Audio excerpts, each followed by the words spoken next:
এই মুহূর্তে সরাসরি আপনারা দেখতে পাচ্ছেন দেগঙ্গার বেড়াচাপা টাকি রোড অবরোধ। টাকি রোডে বেশ কিছুক্ষণ অবরোধ করেন এলাকার দোকানদার থেকে নিত্যযাত্রী এবং ব্যবসায়ীরা।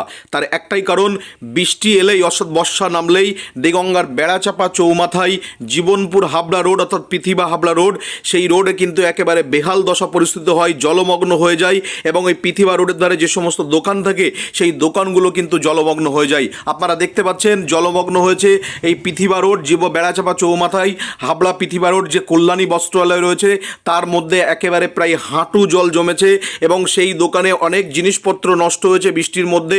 এবং এই এলাকায় দীর্ঘ প্রায় 10 বছর ধরে এই জল যন্ত্রণা ভোগ করতে হচ্ছে। নিকাশি নালা না থাকার কারণে এই জল যন্ত্রণা, এমনটি কিন্তু এলাকাবাসীর দাবি। এর আগে বেশ কয়েকবার ব্লক প্রশাসন থেকে শুরু করে গ্রাম পঞ্চায়েত এবং বিডিওকে তারা লিখিত জানিয়েছিল বেড়াচাপা চৌমাথায় যে জীবনপুর পৃথিবা রোড, হাবড়া পৃথিবা রোড রয়েছে, সেই হাবড়া পৃথিবা রোডের জল যন্ত্রণা থেকে তাদেরকে রেহাই দিতে হবে, তাদেরকে মুক্তি দিতে হবে। এই নিয়ে একাধিকবার প্রশাসনের দ্বারস্থ হয়েছিলেন ব্যবসায়ী সমিতি থেকে এলাকার মানুষজন, কিন্তু কোনো রকমভাবে হাবড়া পৃথিবা রোডের এই কয়েকশো মিটার যে জায়গাটা রয়েছে সেখানে অত্যন্ত গুরুত্বপূর্ণ, অর্থাৎ দ্বিতীয় রাজ্য সড়ক টাকি রোডে ওঠার জন্য একেবারে গুরুত্বপূর্ণ একটা জায়গা, সেই জায়গায় এভাবে জলমগ্ন। আর সেই জলমগ্নের ফলে একেবারে নাকানি চোকানি অবস্থা হয়েছে নিত্যযাত্রী থেকে শুরু করে দোকানদারদের। আপনাদেরকে এই মুহূর্তে সেই দৃশ্য দেখাচ্ছি। পাশাপাশি স্থানীয় দোকানদার থেকে এলাকার মানুষ তারা কিন্তু এইভাবে অবরোধ করছিল সকাল থেকে। খবর পেয়ে ঘটনাস্থলে পৌঁছান দেগঙ্গার বিধায়ক রহিমা মণ্ডল। তিনি তার কিছু কর্মী সমর্থকদেরকে নিয়ে এবং নিজে হাতে দাঁড়িয়ে থেকে জলের মধ্যে হেঁটে সেই জল নিকাশি ব্যবস্থা কিভাবে সেখান থেকে এই জলটাকে সম্প্রসারণ করা যায়, কোনো মাধ্যম দিয়ে জলটাকে সরানো যায়, সেই তদারকি করেন দেগঙ্গার বিধায়ক রহিমা মণ্ডল। আপনারা সেই মুহূর্তের ছবি দেখতে পাচ্ছেন। বিধায়ক রহিমা মণ্ডল একেবারে তিনি সেই জলের মধ্যে হাঁটছেন, সঙ্গে যেমন তৃণমূল কর্মী সমর্থকরা রয়েছেন, সঙ্গে তিনি লেবারও নিয়ে এসছেন। অর্থাৎ এই জল নিকাশি ব্যবস্থা থেকে দোকানদারদের কিভাবে মুক্তি দেওয়া যায় সেই একেবারে ব্যবস্থা করছেন বিধায়ক রহিমা মণ্ডল। এবং তিনি নিজে থেকে আপনারা দেখতে পাচ্ছেন তিনি তদারকি করছেন জলটাকে কিভাবে পাসিং করা যায়। এই জীবনপুর পৃথিবা রোড, হাবড়া পৃথিবা রোডে যেভাবে জল জমেছে, দেগঙ্গার বিধায়ক রহিমা মণ্ডলের উপস্থিতিতে কিন্তু সেই জল যন্ত্রণা থেকে মুক্তি দেওয়ার প্রচেষ্টা চলছে। পাশাপাশি এলাকার মানুষ খুশি হয়েছেন ঠিকই, কিন্তু বিধায়ক নিজে আশ্বস্ত করেছেন তিনি তার নিজস্ব তহবিল থেকে এই জল যন্ত্রণা থেকে তারা কিন্তু মুক্তি দেবেন, এমনটি কিন্তু জানা যাচ্ছে। বিধায়কের প্রতিশ্রুতি পাওয়ার পরে এলাকার যারা ব্যবসায়ী সমিতি যারা বিক্ষোভ করছিল তারা সেই বিক্ষোভ তুলে নেন। কিন্তু একটা ব্যাপার যেটা জানা যাচ্ছে, দেগঙ্গা বেড়াচাপা 1 নম্বর গ্রাম পঞ্চায়েতের অধীনস্থ যে জীবনপুর হাবড়া পৃথিবা রোড রয়েছে, এই পৃথিবা রোড থেকে একেবারে কাউকেপাড়া রাস্তার মোড় অর্থাৎ কাউকেপাড়া পর্যন্ত নিকাশি ব্যবস্থা একেবারে ভেঙে পড়েছে। যে ড্রেন ছিল সেই ড্রেন একেবারে নষ্ট হয়ে গেছে। একটু বৃষ্টি হলেই সেই জল সম্প্রসারণ অর্থাৎ জল নিকাশ করার যে মাধ্যম না থাকার কারণে জলমগ্ন হয়ে যায়। কয়েকদিন আগে যে বৃষ্টি হয়েছিল সেই বৃষ্টিতে আপনারা দেখতে পাচ্ছেন বেড়াচাপা এলাকায় প্রায় 15 থেকে 20টি দোকান জলমগ্ন হয়ে যায়। না পেরে ঔষধের দোকান থেকে শুরু করে স্বর্ণ ব্যবসায়ী, মুদির দোকান, তারা কিন্তু নিজেরা হাতে করে বালতি গামলা নিয়ে জল ছেঁচার কাজ শুরু করেন। এইভাবে জল ছেঁচে তারা সেইভাবে দোকানদারি করার চেষ্টা করছেন এবং তারা কিন্তু একবারে দিন ভোর দোকানদারিও করতে পারেননি, যার ফলে নিত্যযাত্রী থেকে যেমন বা সাধারণ মানুষ একেবারে তারা দুর্ভোগের মধ্যে পড়েন। এবং একটি ওষুধের দোকান, যে ওষুধের দোকানে বিভিন্ন দূরদূরান্ত থেকে একাধিক আউটডোর অর্থাৎ বহির্বিভাগের চিকিৎসকরা এখানে যেমন রোগী দেখেন, ঠিক তেমনি সেখানে যেভাবে জল জমেছে সেই জলগুলো বালতি করে ছেঁচে তারা কিন্তু এইভাবে নিজেদেরকে একেবারে স্বাভাবিক করার চেষ্টা করেছিল। কিন্তু এই জল যন্ত্রণা কোনোভাবে এর থেকে মুক্তি পাচ্ছেন না এলাকার মানুষ। বেড়াচাপা কাউকেপাড়া থেকে স্টেট হাইওয়ে 2 অর্থাৎ রাজ্য সড়ক, দ্বিতীয় রাজ্য সড়ক টাকি রোডের ধারে যে জীবনপুর পৃথিবা রোড রয়েছে, সেই জীবনপুর পৃথিবা রোডের এই বেহাল দশা আপনারা সরাসরি দেখতে পাচ্ছেন। এবং যেভাবে জল জ্বলবেছে 15 থেকে 20টি দোকান একেবারে দোকান পসারি বন্ধ হয়ে গেছে। এই জল যন্ত্রণা থেকে কবে মুক্তি পাবে? এবং এই জল থেকে ডেঙ্গুর প্রকোপ বাড়তে পারে, পাশাপাশি পোকামাকড়ের উপদ্রব হতে পারে, এমনটি কিন্তু আতঙ্কে রয়েছেন স্থানীয় ব্যবসায়ী থেকে শুরু করে দোকানদাররা। তাদের একটাই দাবি, এই জল যন্ত্রণা থেকে মুক্তি দেওয়া হোক। রাতে যেমন দৃশ্য দেখা যায় ঠিক তেমনি গত রাতে যেভাবে বৃষ্টি হয়েছে, সেই বৃষ্টিপাতের জেরে বেড়াচাপা চৌমাথায় যে পরিস্থিতি তৈরি হয়েছে সেই পরিস্থিতি আপনারা সরাসরি দেখতে পাচ্ছেন। কল্যাণী বস্ত্রালয় রয়েছে, পাশাপাশি একাধিক ফলের দোকান রয়েছে, সমস্ত কিছু একেবারে হাঁটু জলমগ্ন হয়ে গেছে। এ থেকে কবে নিস্তার মিলবে? স্থানীয়দের দাবি, ব্যবসায়ীদের দাবি, দীর্ঘ 10 বছর ধরে নাকি এই ধরনের পরিস্থিতি রয়েছে, আর সেই পরিস্থিতি থাকার কারণেই কিন্তু এই নিকাশি মাধ্যম একেবারে ভেঙে পড়েছে।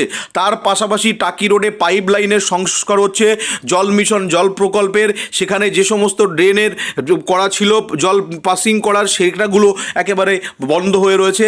পাশাপাশি প্রশাসনিক গাফিলতির অভিযোগ করছেন এলাকার মানুষ। তাদের একটাই দাবি, বেড়াচাপা চৌমাথাতে যেভাবে জল জমে রয়েছে, যখন তখন এই রাস্তায় ধস নেবে, অর্থাৎ পাইপ লাইনের কাজ হয়েছে। এর আগে আমরা দেখেছি এই জীবনপুর পিথিবা রোড, হাবলা পিথিবা রোডে ধস নেমেছিল, যখন তখন দুর্ঘটনাও ঘটতে পারে। প্রশাসনের এই গাফিলতির কারণে বেড়াচাপাতে এই জল যন্ত্রণা থেকে প্রায় 10 বছর হলো তারা কিন্তু মুক্তি পাচ্ছেন না।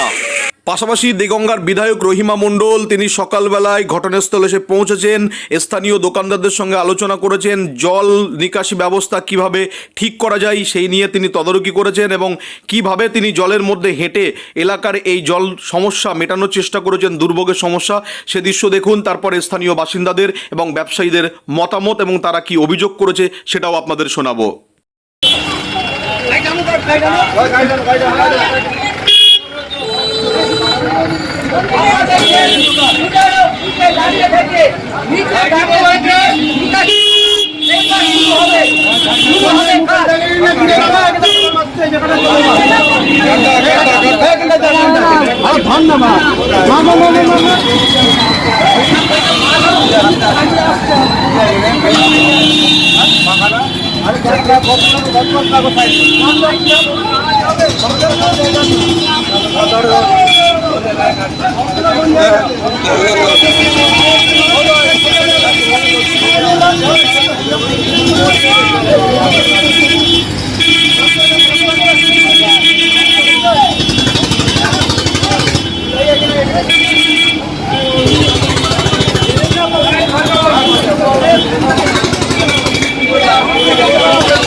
মূলত বর্ষাকালে সবসময় আমরা আতঙ্কে থাকি, একটাই কারণ, সেটা হচ্ছে আমার দোকানে জল ঢুকে যায়।